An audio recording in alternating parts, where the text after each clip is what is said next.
Hi Sterling, Colorado, and all you YouTubers out there. This is Michelle Mead back with you from the Nostalgic Ceramics Studio. And today we're going to be hand building birdhouses.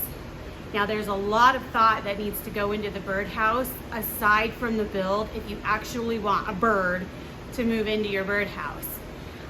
Every bird has a different size house they like to live in. And when we talk about making things a specific size in pottery, we also are talking about our shrinkage rates. So for those of you who don't know, every clay body has an amount that it shrinks in the kiln from the time it's built to the time it's fired. The clay body I'm using today has a roughly 12% shrinkage rate. So when we're building our birdhouses, not only do we need to be looking up what birdhouse we want, you know, what kind of birds do you have in your yard? What kind of birds are you trying to attract to your yard? And that is the birdhouse specifications that you're going to want to build. So Kevin and I, we have lovebirds in our backyard that moved in this year. And so I want to make a dove birdhouse. And so the dove birdhouses are a little bit different than what you would typically see with a little hole in the middle of it, as they obviously need to fit both of them because doves mate for life, and so they live together.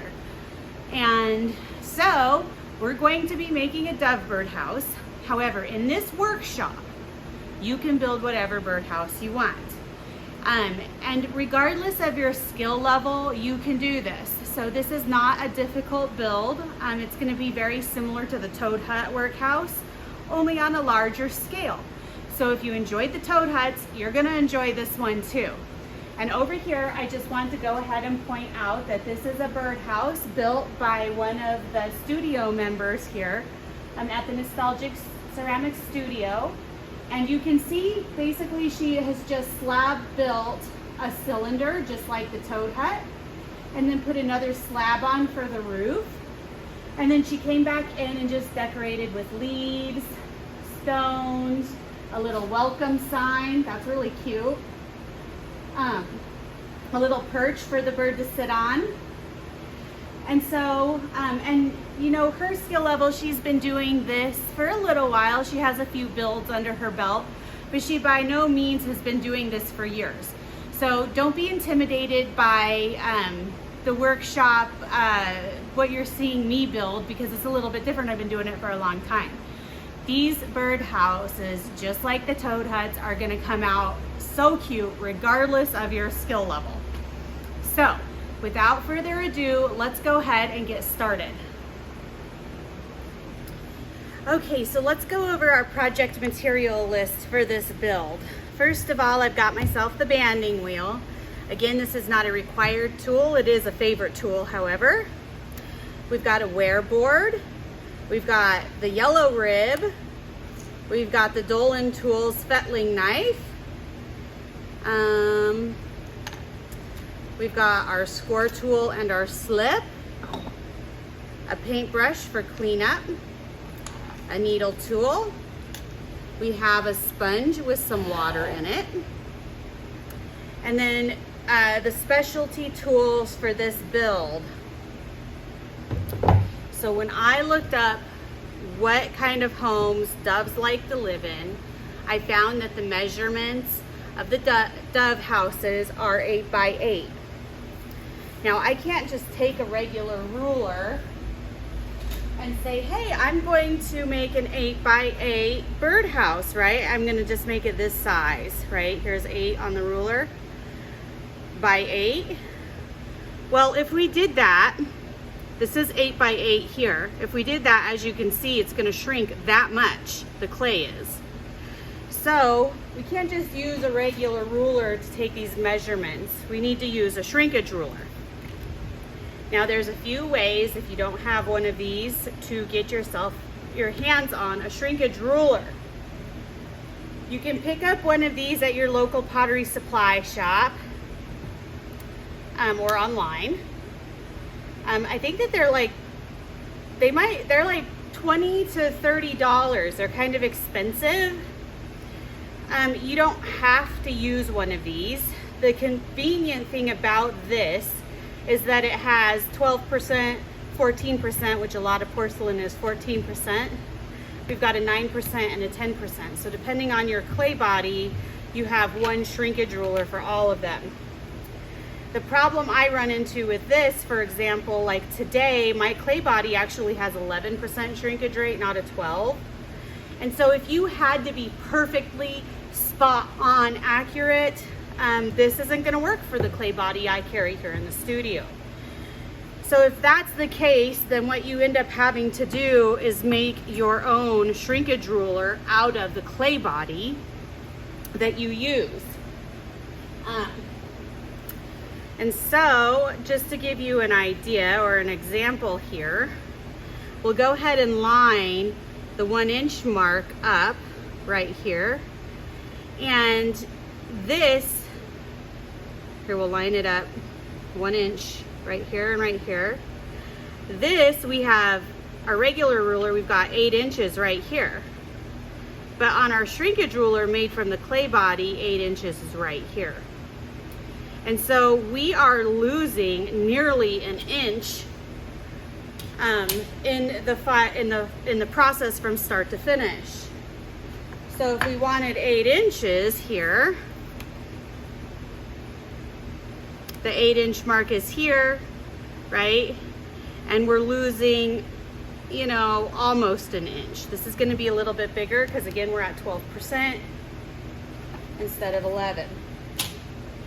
So when you're thinking about your build and getting the right sizing for the type of bird you're trying to attract, you're going to have to keep in mind your shrinkage percentages. That's not too difficult if you have a shrinkage ruler, and it's not too difficult to make your own. I do have a video on my channel, my YouTube channel here. It is the test tile video where I go through detail on how to make your own shrinkage ruler from your clay body. So if you need to know how to make this, you can go back and watch that video. Okay, so we're going to be using this as the base size of our birdhouse build today. You're going to need a ball of clay in whatever clay body you're using, and you're going to need some slabs of clay in whatever clay body you're using. All right, so let's jump right in to the build. I'm going to clear this out and we'll get started. Okay, we're just going to jump right in. I've got 2 slabs of clay here, a smaller one and a bigger one. The smaller one here is going to be the base of our love birdhouse.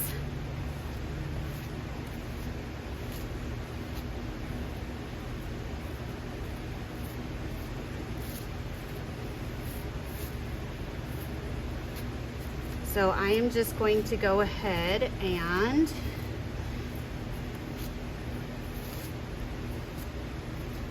compress the clay on both sides here. I've got one side compressed. I'm going to stamp and sign right now because I'm going to flip this over and I'm not going to lift it up again.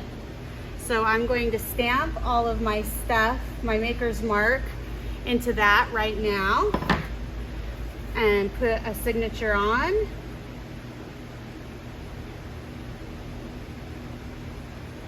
Okay.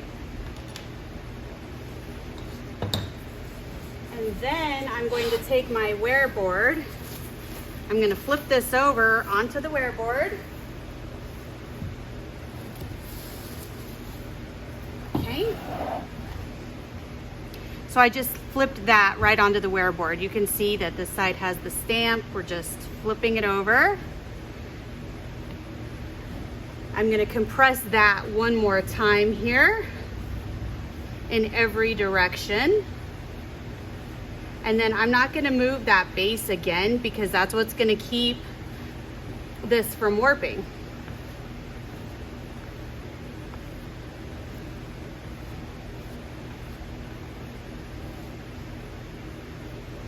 All right, so now I'm going to go ahead and just lay my template on there that I'm using that is about my 8x8 for my lovebirds. They had little baby chicks. I'm so excited about this. So as you're doing this, I want you to think about what birds you want to attract to your garden, what birds you already have, and then you can look up online and find out what the measurements are of the birds you have or of the birds you want to attract to your yard, and make your birdhouse according to those specifications. So if you're going to come and join us for this workshop, be thinking about that. You know, go outside, look around, see what birds you have. Sterling, Colorado is known for our birds, and if you haven't visited Sterling, Colorado and you're in the area and you want to travel here, that's actually, bird watching is actually one of the tourist attractions, because our Colorado plains have so many different varieties of birds that you may not find in other areas in Colorado. So I highly encourage you, if you're doing the workshop and you live in this area, to go outside and discover what birds you have living in your backyard ecosystem. And then you can look up online for the birdhouse specifications you're looking for. It talks about how big the hole needs to be, how wide, how tall, how much difference, or how tall the bird hole needs to be from the base. It goes into all of those very specific specifications for whatever type of bird you're trying to attract or you're trying to give a home to. So I encourage you to go do that if you live in the area. It's one of the things that our culture out here is known for. So I'm going to go ahead and start compressing this longer slab, because I am going to make a cylinder. I'm going to build a cylinder. The lovebird specifications, the doves, the specifications for their birdhouse is a little bit different. It doesn't have a hole, but it has one side of the hut entirely open. And it's about 8x8x8. So that's what we're going to be doing here. I believe my slab is about 8 wide here. So we've got 9 wide, so that gives me room to cut off, you know. I forgot to mention in the material list that I like to use quilting squares to get those measurements for my slabs correct. And then if I'm going to repeat the build more than once, I'll make a template from the quilting square as well. And that just helps me get my measurements correct and square. So obviously we can't use the measurements on the quilting square, we have to use this. However, we can still use the quilting square to make things rectangular. So that's what we're gonna do. I am going to mark the side of my template here. That way I can start it at the end here and kind of go around to where it ends. And according to this, my slab is not long enough. So I'm gonna have to get another slab out and butt the slabs together for the build.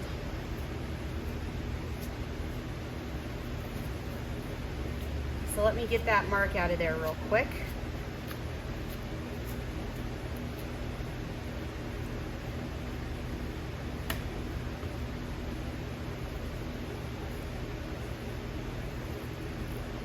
We'll scoot this down, grab myself another slab here.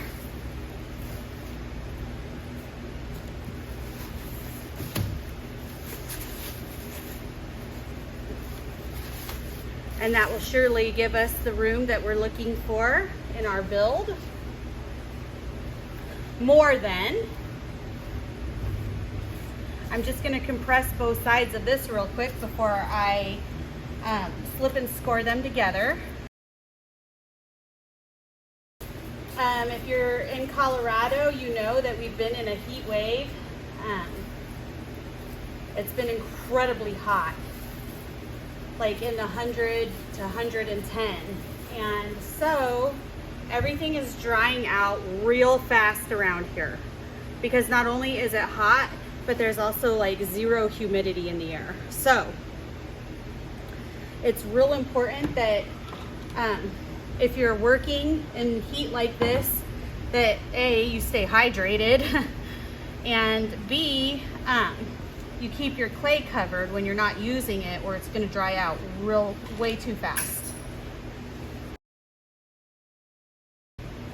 Okay, I'm gonna go ahead and slip and score these together so that I can make the walls for this birdhouse,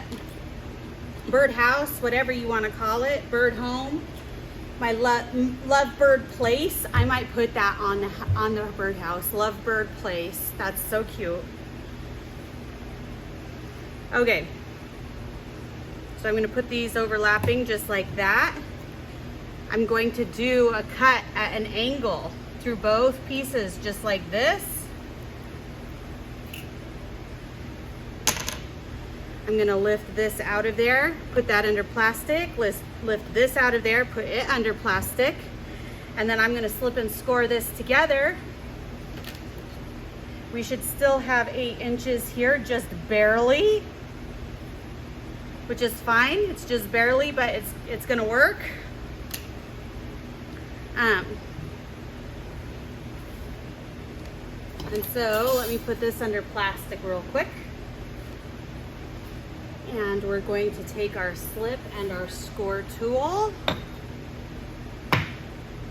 We're going to slip and score both sides of this seam.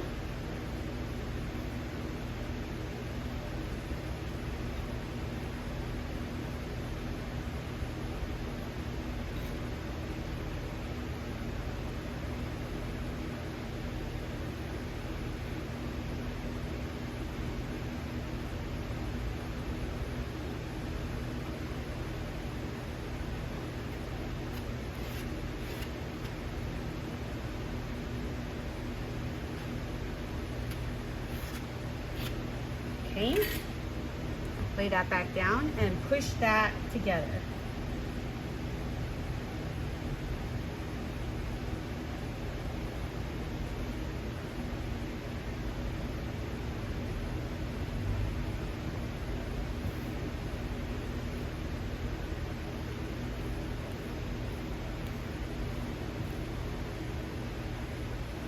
I'm just taking my rib here and trying to make that disappear completely.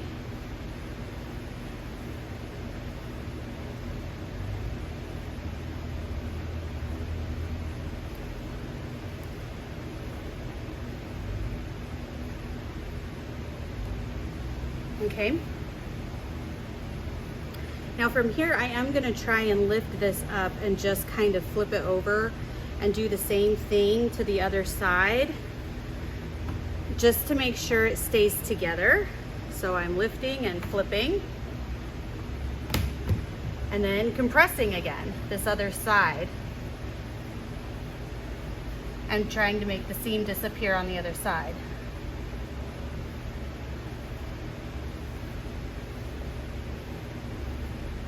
Now at this point, you have to decide if you want to roll texture into your birdhouse.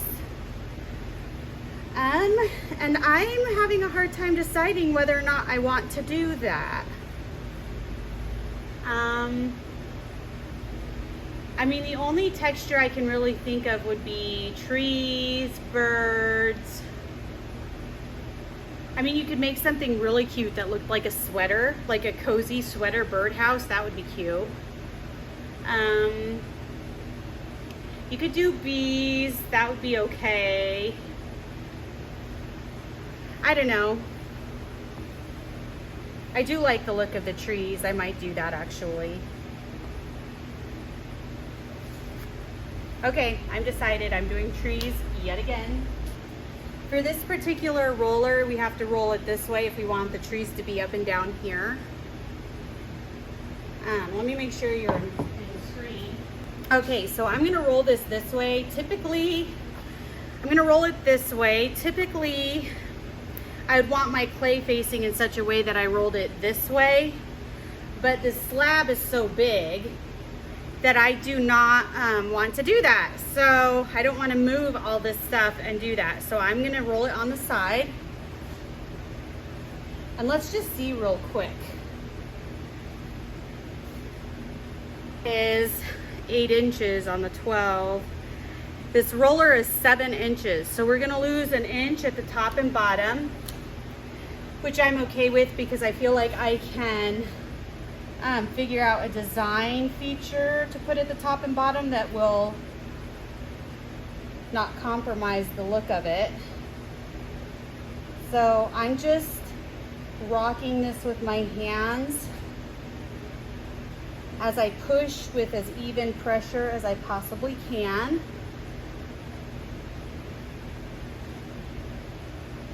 I'm not holding the handles because I never get an even print when I hold the handles. It's always kind of this motion here. I take my time, I just do a little bit at a time. I go slowly.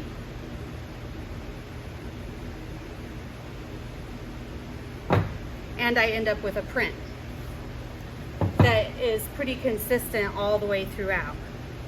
Once you've done that, you do need to lift your slab up off of the table so it doesn't stick. Okay. We're gonna do this number again where I roll this to see how long we need it. I'm gonna do that along the top where I'm gonna be cutting off. And we started right here. Make a little mark there.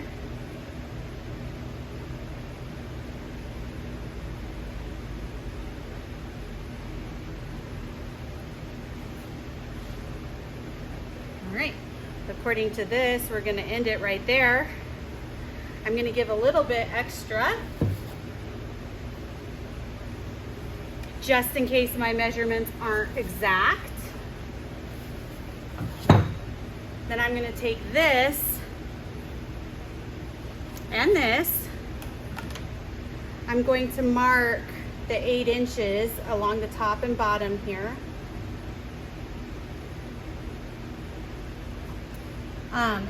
In a few different places. That way when I go to use my square, here, wait, we gotta mark the 8 inches here. Oh.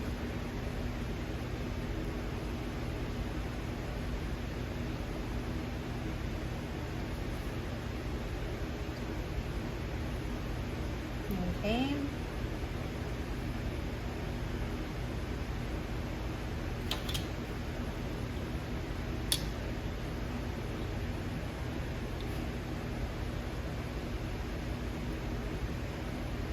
Inches, 8 inches, and that should give me enough of a measurement to now use the square and keep everything where I want it on the 8-inch mark. So we're starting right here.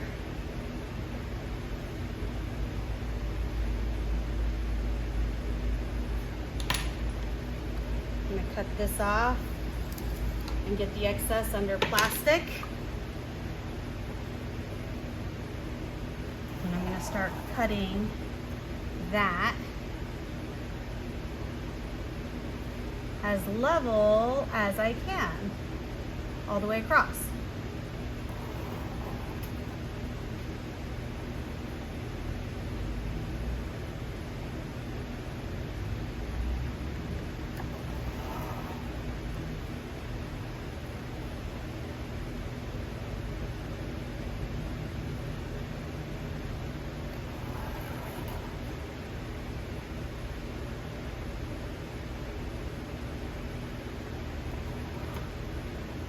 Then I'm going to go down here to where I marked the 8 inches.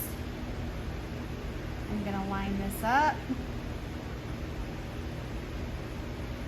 And that line looks like right between the quarter marks here. So I'm just gonna try and keep that as square as possible on the front here too.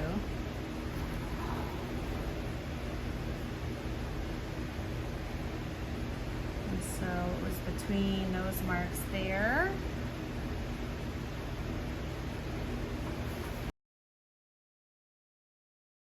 Okay. I'm going to cut off or take these extra pieces and place them in the plastic. And I do believe that my slab, since it's been sitting out in this hot air, is able to support itself at this point.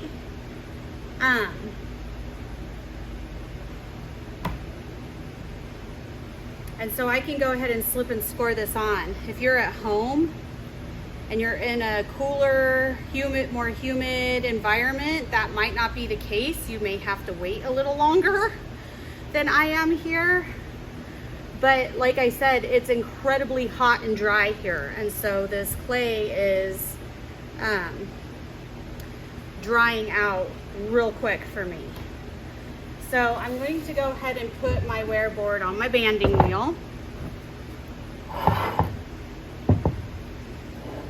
And I'm going to try and flip this up and set that on there. Before I do that, I do kind of want to slip and score around the edge of this.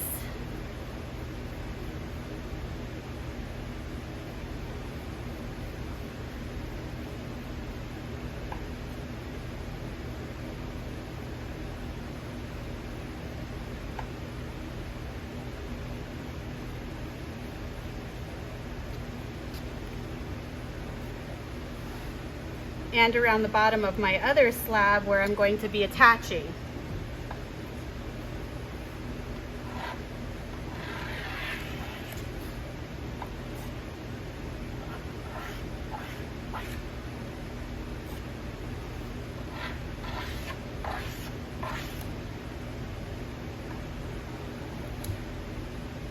Okay. Now I'm going to move this up. I'm going to try and lift this up, set it up on itself here.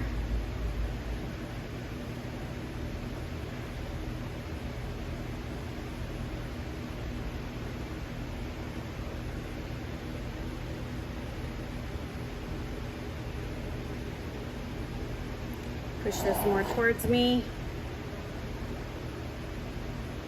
Try and line this up on the base as much as possible.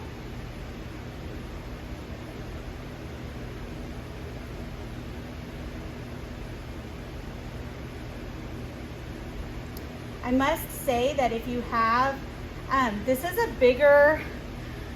bigger build than most birdhouses, just because the doves that I have in my backyard, they nest together.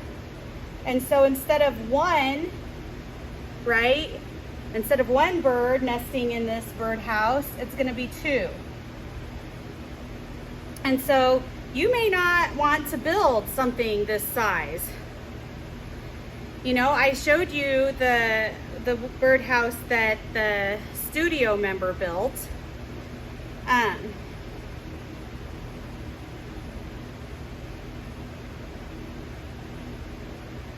And hers is quite a bit smaller than this.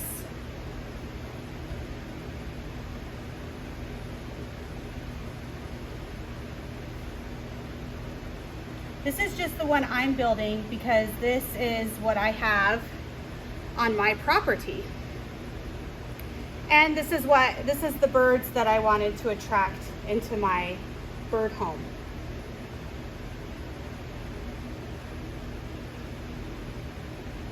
So I've got this where I want it. I'm going to go ahead and cut this right here so I can slip and score it together.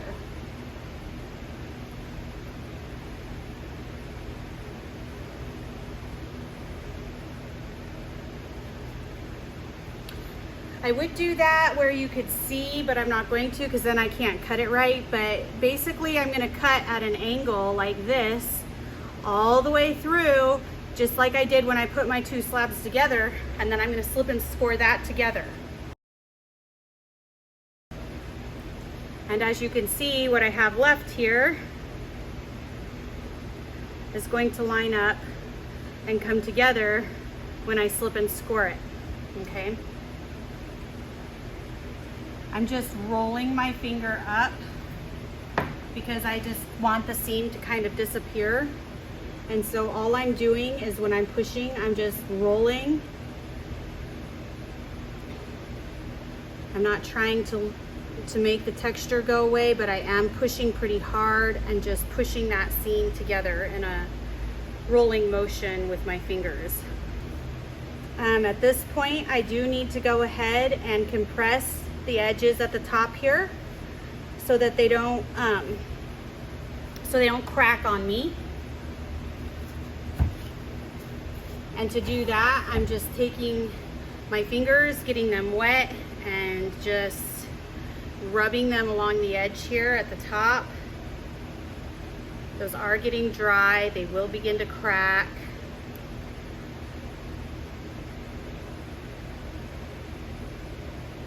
If you don't, if you don't compress them and take care of them too.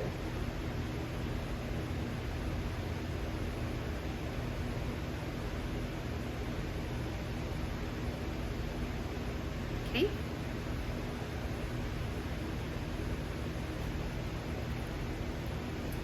Just gonna take a damp sponge and clean that up.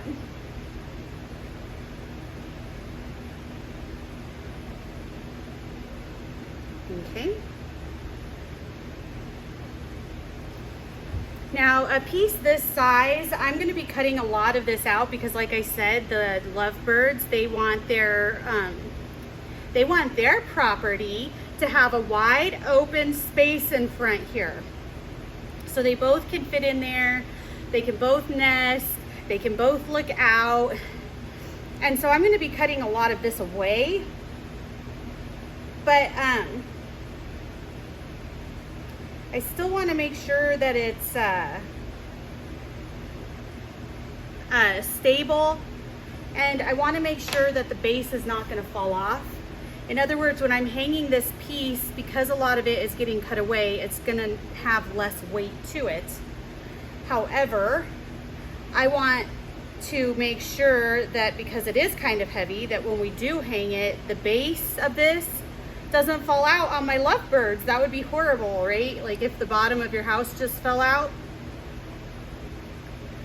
So I don't know if you saw me just do that, but I just cut that little bump that was like sticking up a little bit off right there. On this side, I'm gonna go ahead, try to line this up a little bit better, and I'm gonna go ahead and roll that edge in one more time, kind of make that seam disappear even more if I can.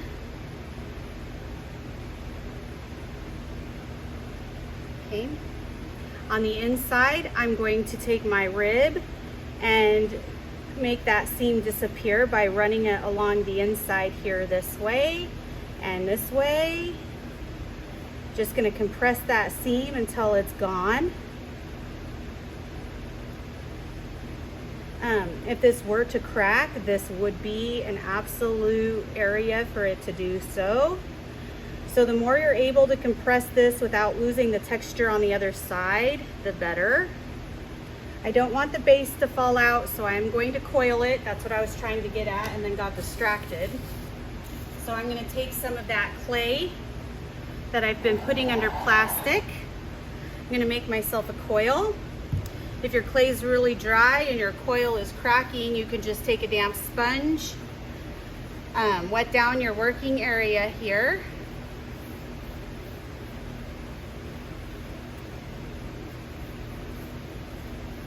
And that will keep your coil, the water that's on the table will keep your coil from cracking, hopefully.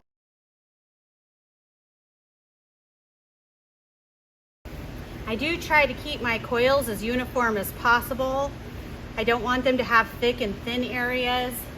because that's harder to clean up on the inside. It's harder to make it look nice. So as you're practicing this rolling coils, be mindful of how consistent the coil is. In my mind, that kind of I don't know.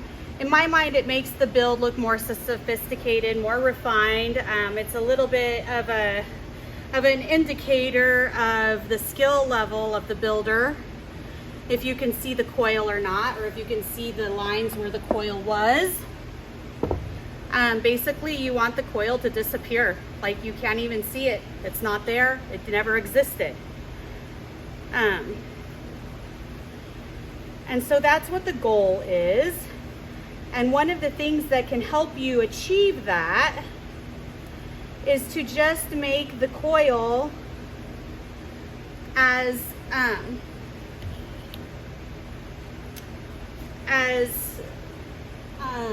even as possible, without lumps and bumps and thin areas and thick areas.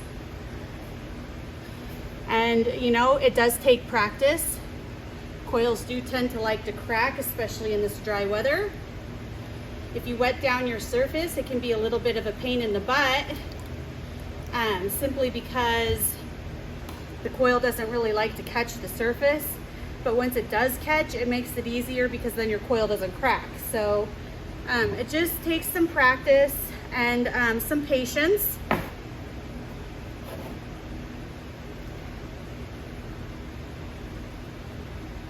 So we're just slipping and scoring both the coil and the inside of our love hut here.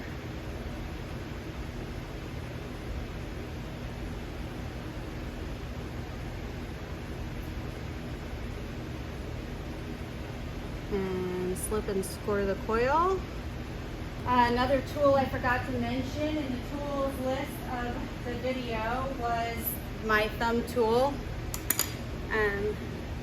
It's my favorite tool for making coils disappear.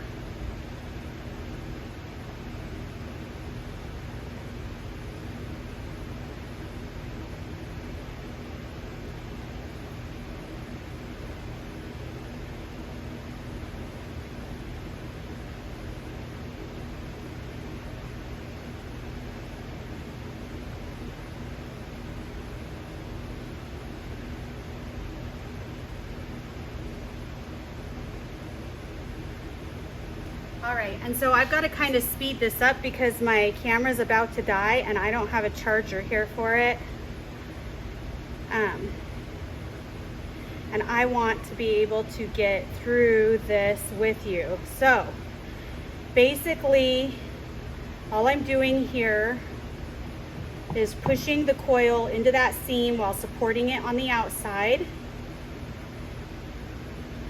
I'm going to smooth this out off camera later on because, like I said, we need to get on to the next step of this build before I run out of battery on my camera. So from here, I am going to bow this out a little because I do want it to be somewhat bulbous because I think that's going to be adorable.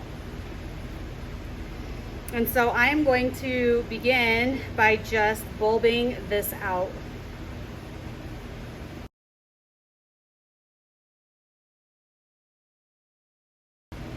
So the next thing I'm going to do is set this aside and start making the lid that I want to go on it before I decide where I'm cutting the opening for the birds. So I have a bunch of these small, short little slabs left over from a previous workshop that we did in the studio from the charcuterie plate workshop. I did not get that one loaded online because I lost all the footage to it. I'm not quite sure how I lost the footage to it, but I did. But I'm going to go ahead and cut leaves for the roof out of these end pieces that I have left over. I went ahead and picked some leaves from the garden to do that. From the studio garden anyway. I've got squash growing out there and tomatoes and marigolds and zinnias. And I just went ahead and grabbed some of these leaves from the plants out front. And I've decided I want these 3 leaves, so let's see which ones fit best where. I think this one's the biggest, so that one's probably gonna have to go on this one.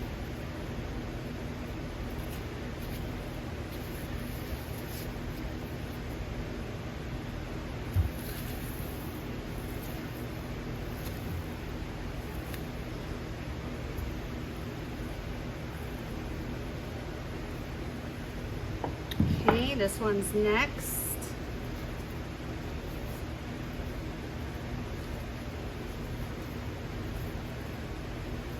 So it's gonna go on this one.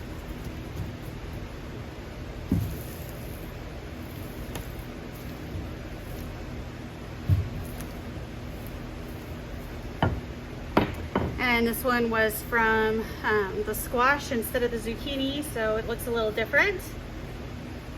And it's gonna go on this one.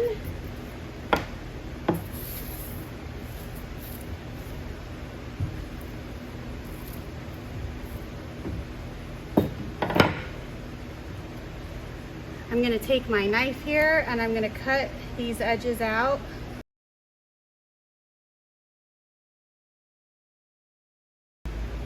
Okay, I'm gonna go ahead and peel these out.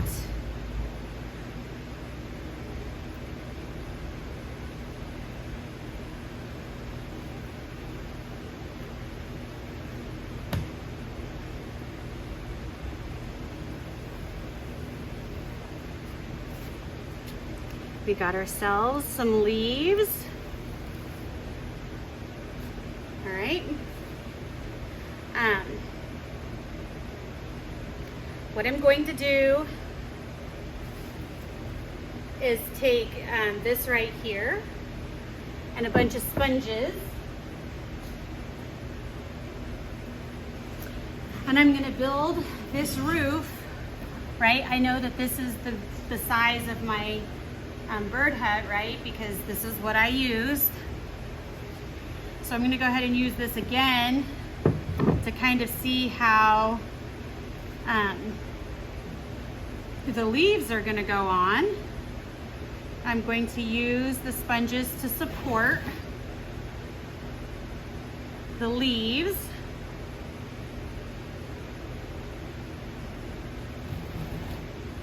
Okay.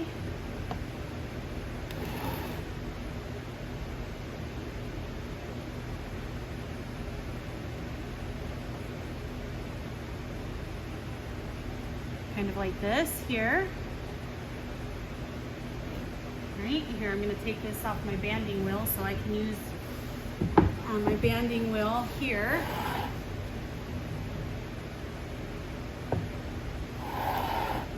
Right?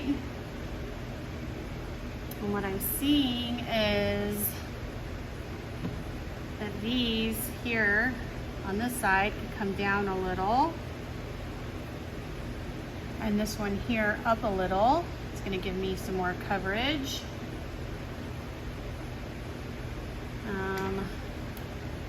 Kind of want to use some little sponges in here.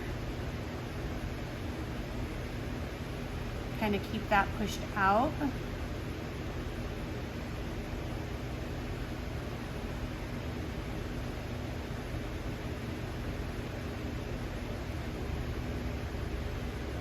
I'm having another thought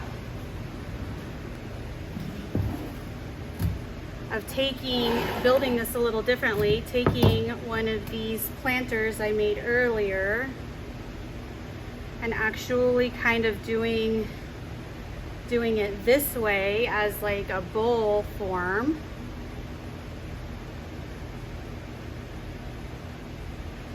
And then maybe using sponges here to kind of prop that up a little bit.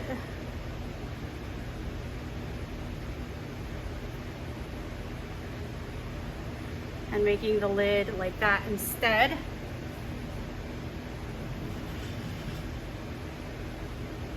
Which I do think I like better.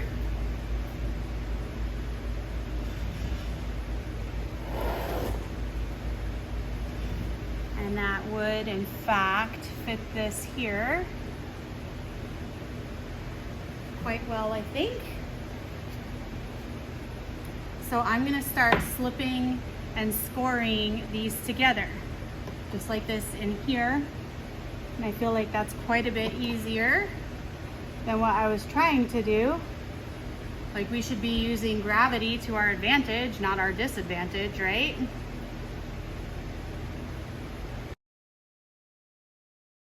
All right, so now I'm just gonna try and make it so that this is one solid piece. Just gonna smooth that out a little bit. I don't wanna push it and stretch the clay too much. Just wanna make sure it's stuck there. I'm gonna fill this up with plastic.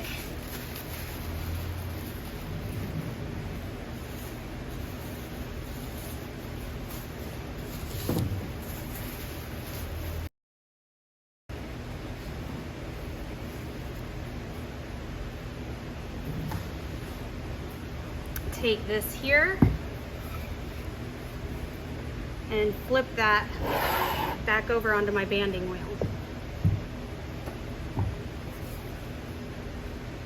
Okay. So now what we end up with is, you know, you might have to slip and score some pieces that you couldn't get to on there. Make sure everything is stuck together real well. Compress where you need to. Go through, clean up the edges. These leaves really love to crack. They crack. I don't know what else to say about it. So you need to be compressing them as soon as you can get to them. The edges on these leaves, they just are prone to cracking.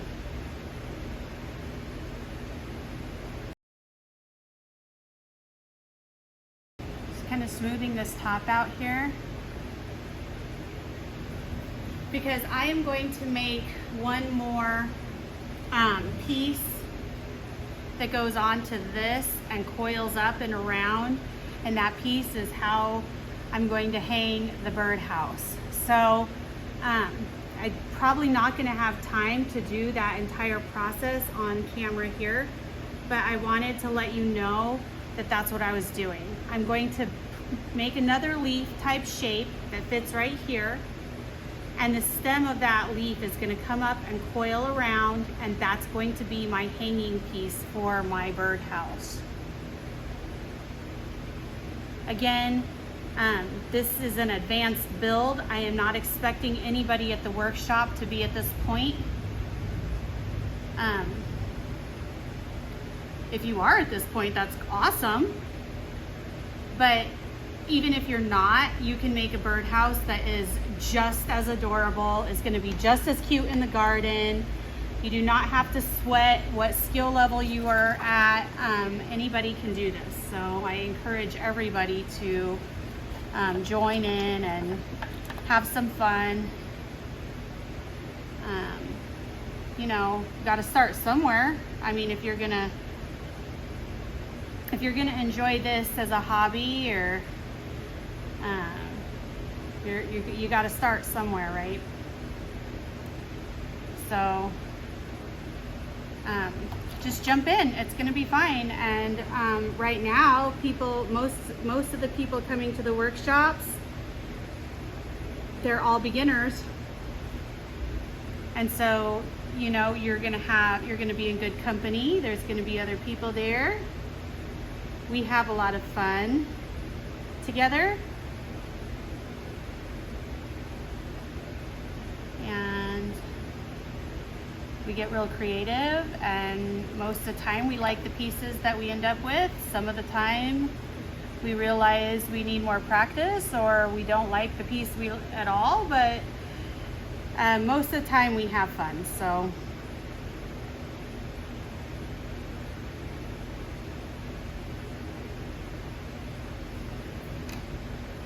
if you think you want to do a workshop, I think that you should do one. Okay, so yesterday I ran out of battery on my camera when I was finishing the filming of the build on my lovebird bird hut here, birdhouse. This birdhouse is specifically designed to the measurements using the shrinkage ruler for doves, which a family of doves moved into my backyard this year, and so I wanted to make them a home. And this was kind of the opening suggestion. Doves could also have windows on either side. They're okay with having things a little bit more open, which I love about them, right? Anyway, I'm going to go ahead and just kind of tell you what it is I did that you didn't get to see on film. So I added another leaf to the top of the lid piece here, but before I attached the leaf, I kind of bunched it together at the stem portion, and I flipped it upside down, and I pulled, like I was gonna pull a handle, I pulled this and turned it into a little curve. And that's how I'm going to hang this. Clearly this is a pretty heavy piece, and so just hanging it from this right here probably is not going to be enough. So I'm gonna go ahead and put some nichrome hooks in this, or maybe just drill a couple of little holes through here and here, just so that I have the added support when I'm hanging it, because it is gonna be quite heavy. But the only other thing that I did that you did not see on camera is obviously attach the top to the base. I did put a coil around the underside right here on the outside, and I also put a coil on the inside in here around that edge where that joint is, because I really want to make sure that this lid does not come apart since it's going to be hanging from the lid. I just don't want this to fall off of my tree or anything else, so I just want to give it some added structural support, and I did that by placing coils all around the edge here. When we are doing our workshop, and I will link the dates that the workshop, the date and time the workshop will be down on the video right here. When we do the workshop, we are going to be building a birdhouse that is a little bit smaller and more like this birdhouse here that one of our studio members made. So don't be intimidated by the size of this here, and don't be intimidated by the build of it. They're gonna be cute regardless of your skill level, and we are not building something this big in the workshop. I just wanted to show you what the possibilities were with the birdhouses if you do have a little bit more skill, or if you're advancing. So anyway, if you have any questions or comments, please link them down below. Please subscribe and like my channel if you enjoy these videos. Also, if you're local, I sure hope that you like and subscribe. Even if you never do a workshop, I hope that you just kind of watch what's going on here in the studio community. And I appreciate everyone who is here already liking and subscribing. Thank you so much. I hope you have a wonderful rest of your July and August, and I will catch you in the next video. Bye.